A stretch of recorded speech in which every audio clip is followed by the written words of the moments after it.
જોઈ રહ્યા છો હવે જે ત્રણે ત્રણ રથ છે તે રાયપુર ખાડિયાથી આગળ વધી રહ્યા છે।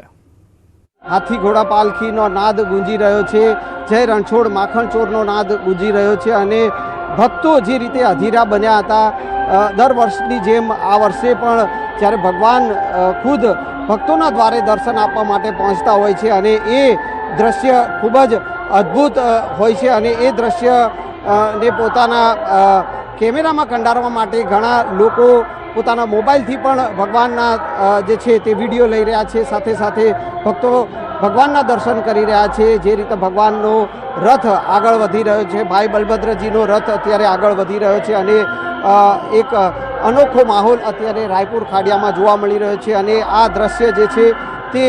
જેની રાહ જોવાઈ રહી હતી, આતુરતાપૂર્વક રાહ જોઈ રહ્યા હતા ભક્તો અને આ ભક્તિમય માહોલ અત્યારે ખાડિયા રાયપુરમાં જોવા મળી રહ્યો છે। ચોક્કસપણે દર વર્ષ કરતાં આ વર્ષે જે છે રથ જે પ્રમાણમાં રથયાત્રા મોડી ચાલી રહી છે, અડધો એક કલાક જે છે રથયાત્રા મોડી ચાલી રહી છે અને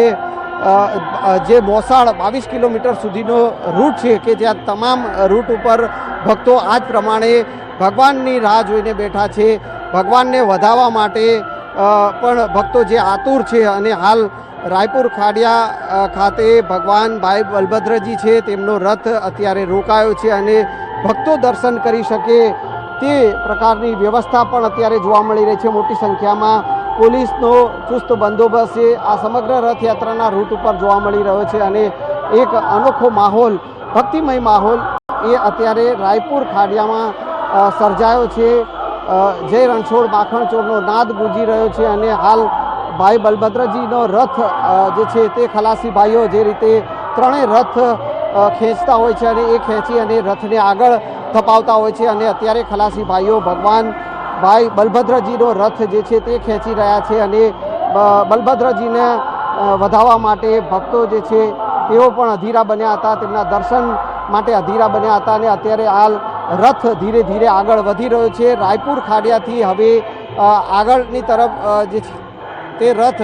આગળ વધી રહ્યો છે અને અનોખો માહોલ અત્યારે રાયપુર ખાડિયામાં જોવા મળી રહ્યો છે। એક અનોખું દ્રશ્ય છે તે રાયપુર ખાડિયામાં જોવા મળી રહ્યું છે અને હાલ મોટી સંખ્યામાં ભક્તોનું ઘોડાપુર રાયપુર ખાડિયા તરફ જોવા મળી રહ્યું છે અને માહોલ, ભક્તિમય માહોલ અત્યારે રાયપુર અને ખાડિયામાં જોવા મળી રહ્યો છે।